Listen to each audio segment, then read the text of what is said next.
Good evening, everybody. This is Alderwoman Lee. Thank you for joining our community meeting for zoning change for 4165 South Halsted. It's actually a whole stretch. It's 4165 to 4185. 4185. It's a big lot. We're going to have a presentation this evening from the owner of the property. He's hoping to improve the land that's over there to build single family homes. We're going to invite his attorney and to speak, present what is planned for building over there, and then we'll open it up for questions afterwards. If you have a question, feel free to use the chat or the raise your hand function. We are recording, so we'll post this to our 11th Ward YouTube channel. And with that, I will hand it over to the attorney for the owner. Please introduce yourself. You can. Thank you, Alderwoman. You can sit here if you want, or I'll take a you'll stand. Okay, your head's cut off. That's all. under detail. Yeah. My name is Paul Kolpak. I'm the attorney for Mr. Skiba. Property in question, and I don't want to. I don't know how many people have gone to these type of meetings for zoning, so I'm going to take a little time to tell you what the zoning is, why we're requesting that zoning, and I don't want to insult anybody if you've done this a number of times. But the zoning currently is B3-2. Our request is to go to a B2-2 to allow us to build 14 single-family homes. The reason for that, in a B3-2, you can have single-family homes, or you can have dwelling units. However, the first floor has to be some type of a commercial use. Mr. Skiba, as we've gone south on Halsted, there does not seem to be a demand for small commercial property. So the B2 allows us to do the single family home and have the residents, the dwelling on that first floor level.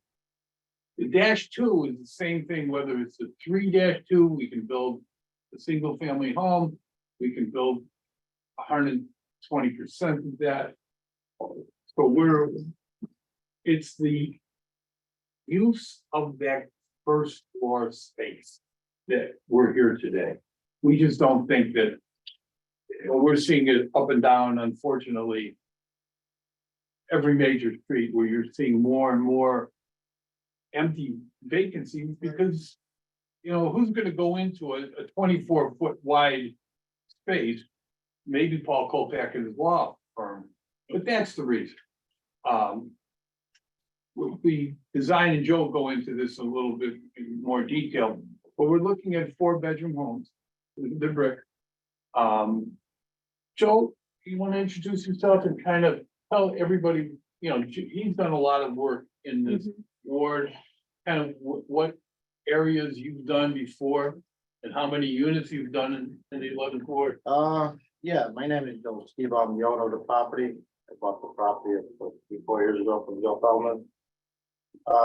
Originally the property was zoned for a restaurant or anything else, and that was turned out. So we agree we're gonna do single family houses on there. I built over 400 houses in Fairville. I built most houses. Behind Emerald, I did everything. Doing a new project on 40 Root and Wallace right now, knock down the factory down, and we're doing all brand new houses. We're doing a solid masonry, no basement, 4-bedroom affordable houses. No, inch level 560 to 570.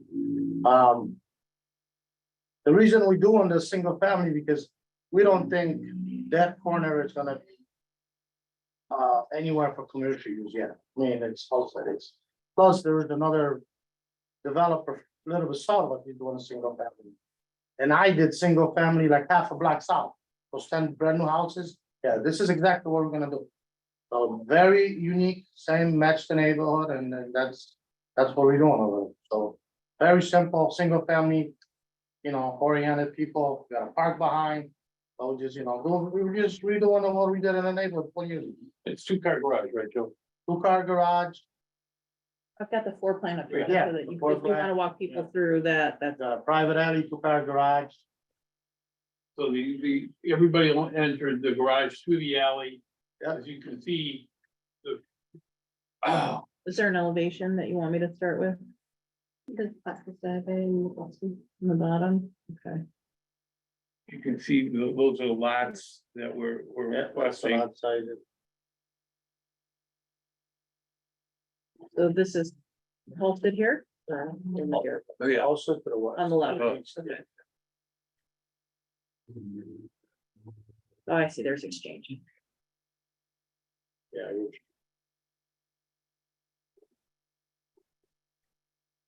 So when we made this presentation, presented to the Alderwoman, she requested that we have this community.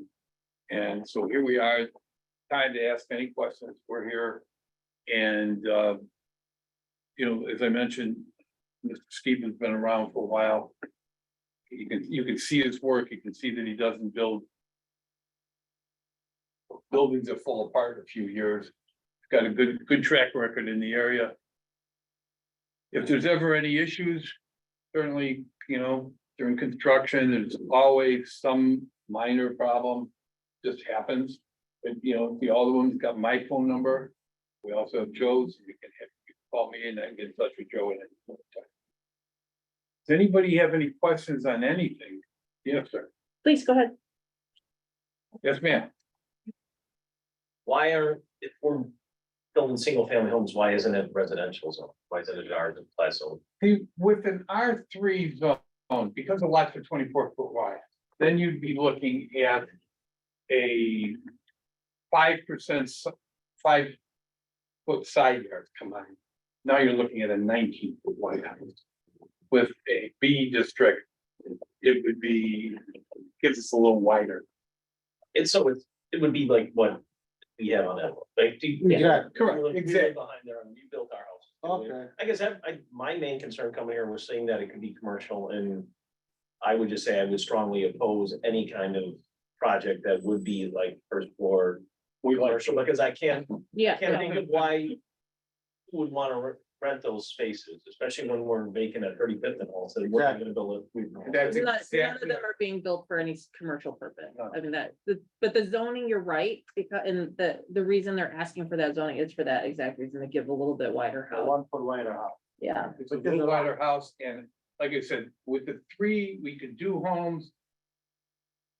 But we'd have to go to the zoning board of appeals, which is just a different part of the zoning process. And ask for a special use, and I could go into all the reasons that doesn't work well, but the B2 does. That answer your question, sir? Oh, absolutely. Thank you. My question was, when is this planning to start? Well, first of all, we need the Alderwoman's permission to do that. That's why for this. So let's assume that we walk out of here and the Alderwoman is going to say, yes, I support your project. It's already August, which means we wouldn't get on probably till September, October, the way the city's working, a little slow. Which, Joe, if we got zoning approval in October. It'd be early next year, definitely. Yeah, this is almost the end of the year, right? And And by the Yeah. time we get the permits, so you're Gonna looking be at like probably early March, spring April. construction. so not it's a 1-year immediately. project, so we start in the March, we'll finish by the end of the year. That's it. Because the ones you built on Route and Wallace, those went up in like 3-4, you did those so quickly, those were yours, right? Yeah, yeah. And the ones right on the other side of the old post office were yours, but not the ones by the scrapyard. No, I have nothing to do with the scrap yard over there. I'm doing exactly the same thing what we did south of the post office. It's exactly the same thing. We had the same zoning, we did the same thing, Okay. identical same thing. Are there no questions in the chat? Anybody on Zoom? Okay, great. Shannon, go ahead. Hi, I'm wondering, is this, it seems the only development we seem to get lately on the south end of the ward is large single-family homes. Is there any plan for potentially more affordable housing or townhomes, condos, anything like that? Like, why is it only ever single-family homes? Okay, I can answer that to this degree.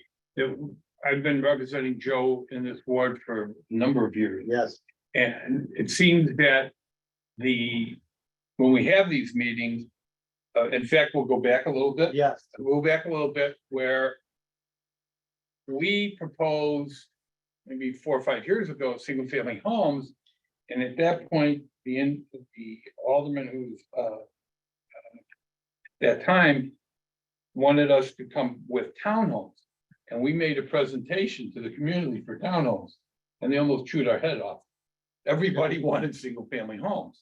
So that's why we planned on single family homes. Do I think there's going to be certain areas in your ward that would be conducive for condos and or apartments? Yes, I do.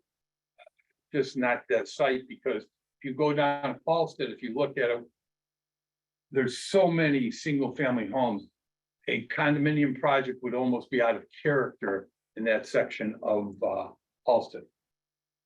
And I can comment on that too. I mean, honestly, I appreciate the question, Shannon. We are looking to build more affordable housing as a ward overall. I think that is going to probably be more likely near like high volume transit. So near the red line, near the orange line, as targeted areas where the additional density can be absorbed a little bit better.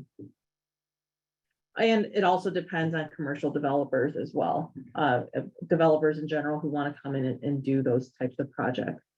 Did I answer Right. your question? Yes, thank you. And then sorry, one more. You're okay, go ahead.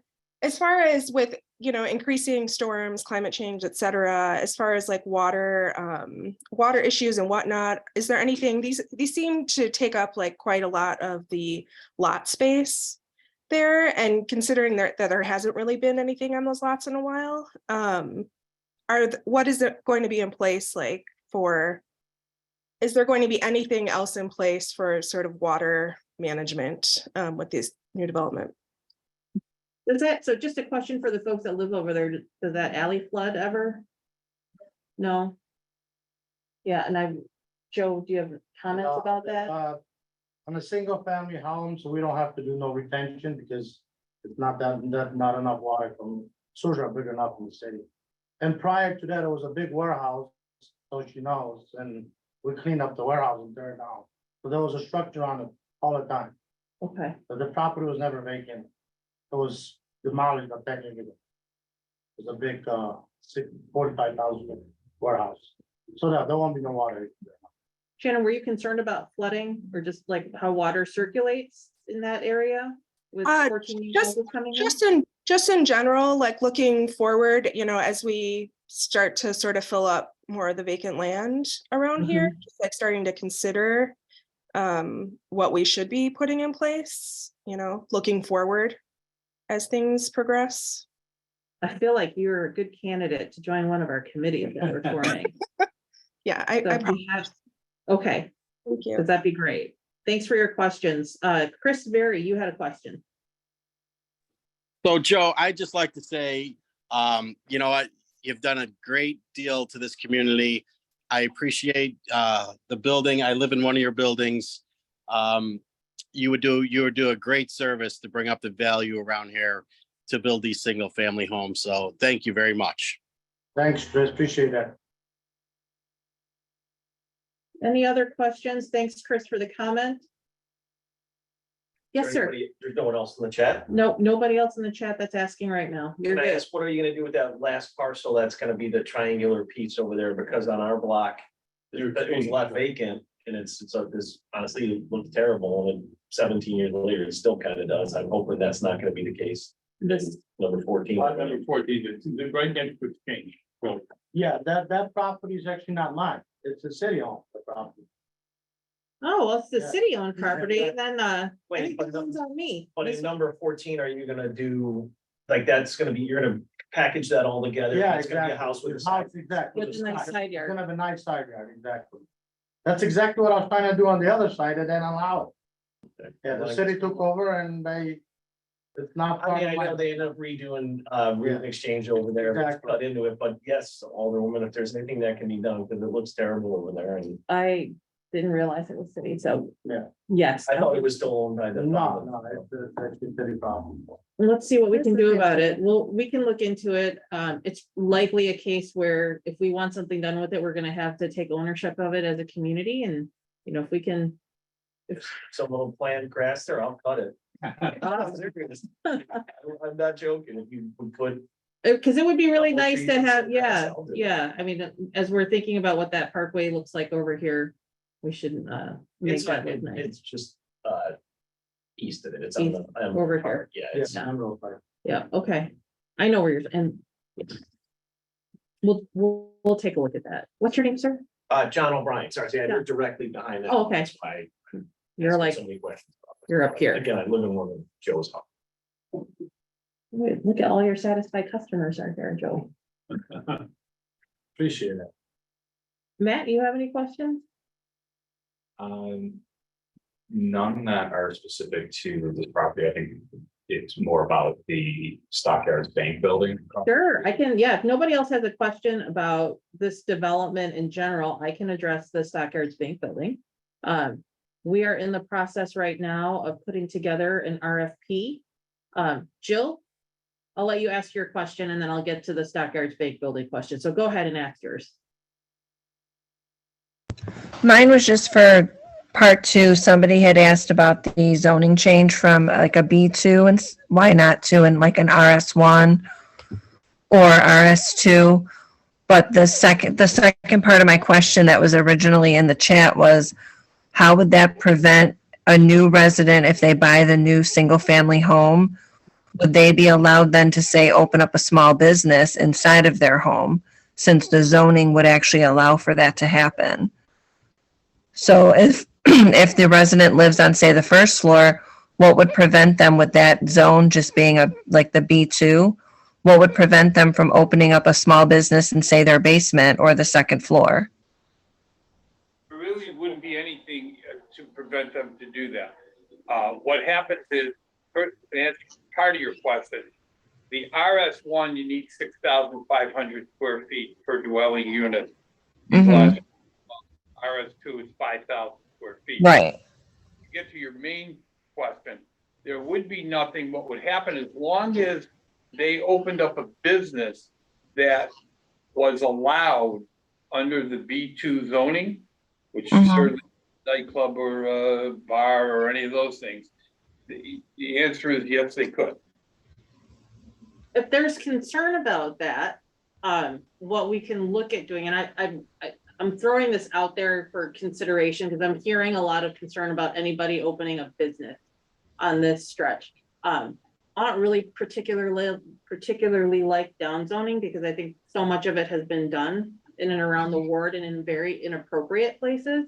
On this though, the rationale for the request is to allow them to build to a certain spec to give the homeowners more house, which I like.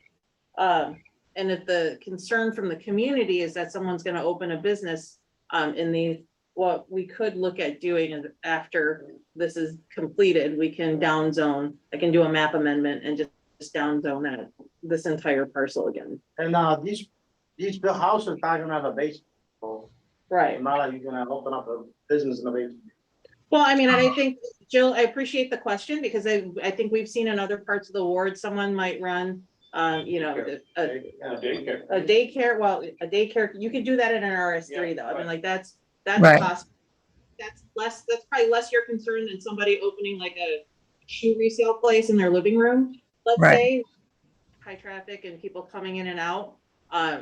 Generally speaking, those are the concerns that I hear from neighbors. And if I'm wrong about that, please, you know, set me straight. But I imagine that this is a lot of what would be most concerning for the neighborhood. It is fronting Halsted, which is a very busy street to begin with. So, you know, I don't think that would allow for anybody to run a business out of their garage either. I'm looking at Mr. Colbeck for No, answer for that one. it would be very difficult. I mean, we could do a couple things, as you mentioned, Alderwoman. We could downzone the properties after they get built and Joe gets all the permits. We could put a covenant on the property that can only be used for residential use.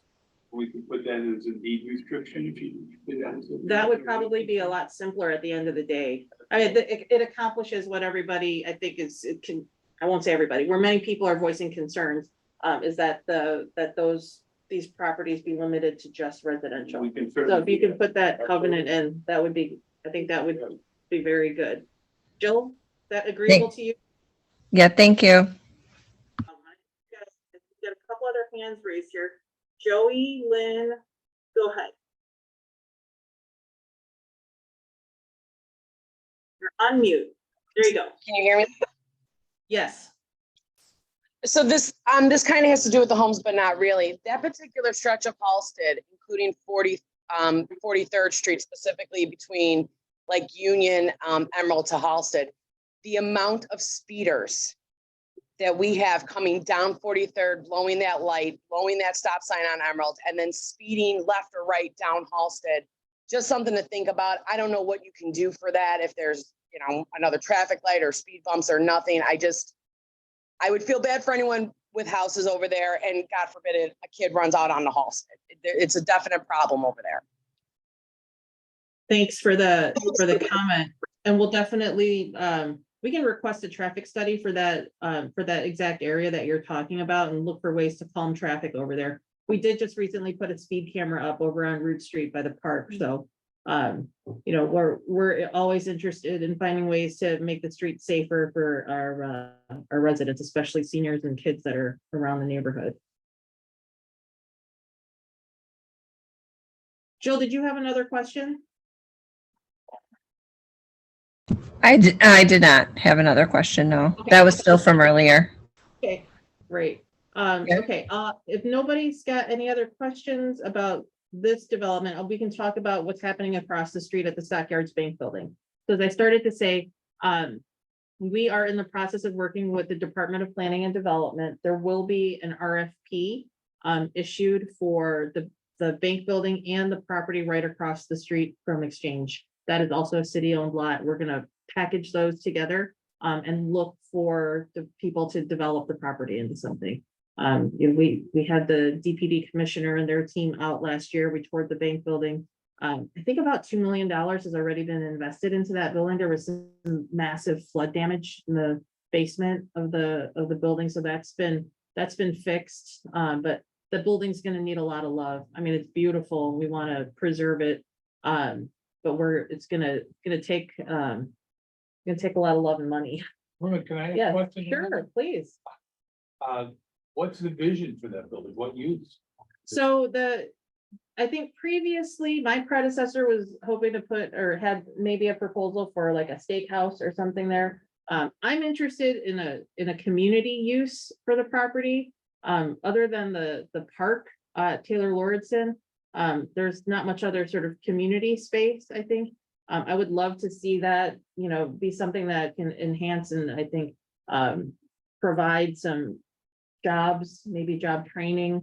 I think that it can be multiple uses, to be honest, and the fact that we're packaging it with the property across the street, I think we've got opportunities to maybe look at bringing in some commercial mixed with, you know, some nonprofit type stuff. I've had at least one group come through wanting to turn it into a soundstage for scoring movies.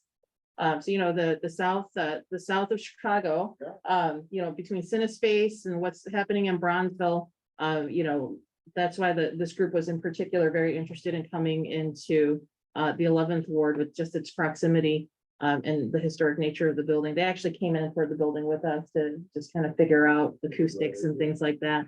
But we didn't want to just take the first idea that came through. So I think we've waited a really long time for something to go in there. I think we want to do this in a really thoughtful way. And, you know, the RFP process will include a community engagement process on that as well.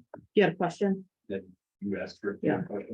Well, yeah, I mean, really, I guess the subtext of the question is just to make sure that, I mean, housing going in on a vacant lot, I think is kind of unqualified improvement, just making sure that if there's going to be a lot of investment going to the stockyard building, then making sure that we're looking at these. Yeah. two pieces.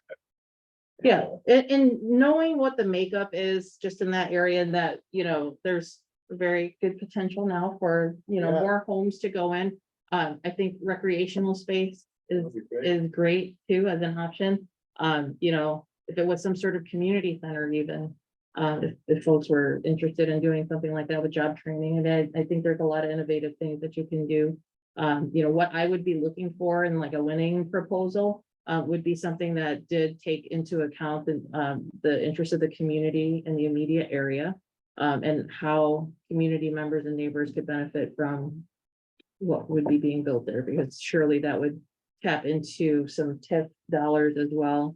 I am asking for the 35th Street TIF does not, 35th and Halsted TIF does not currently cover the Stockyards Bank Building, but I am looking for that to be redrawn to include that little parcel so that we can get some extra help from the TIF in order to, I think, make it a little bit more attractive to a developer to come in.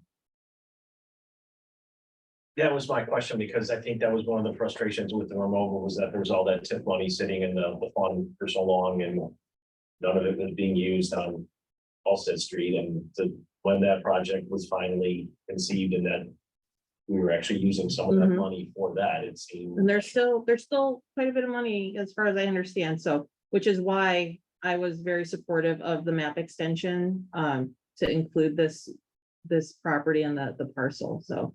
Has that extension gone through yet, or is it? No, it's proposed because the 35th and Halsted TIF, is up for renewal. So when we go through the renewal, I've already talked to DPD about, the extension of the map. We agreed on the benefits of extending that map so that we can tap the TIF.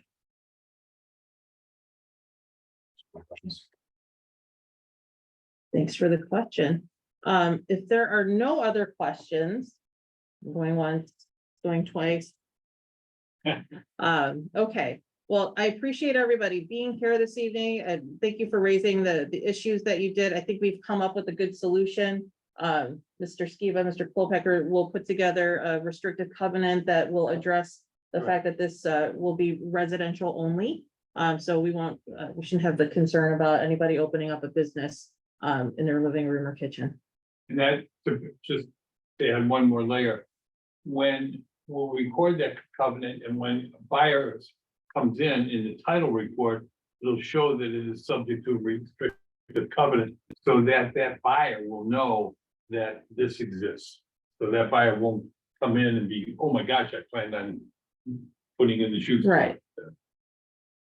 Great. I agree. All right, well, thanks for joining us, everybody. This recording is going to be shared. Oh, if there's a comment in the chat, I want to make sure there's not enough. Oh, you're welcome, Shannon. Thanks for joining us. I appreciate everybody joining us online. And for those of you who made the pilgrimage to the ward office, nice to see everybody. Thanks so much. Everybody have a good night. Have a good evening, everybody. Thank you for coming out. Thank you. Do you, sir, do you have a card?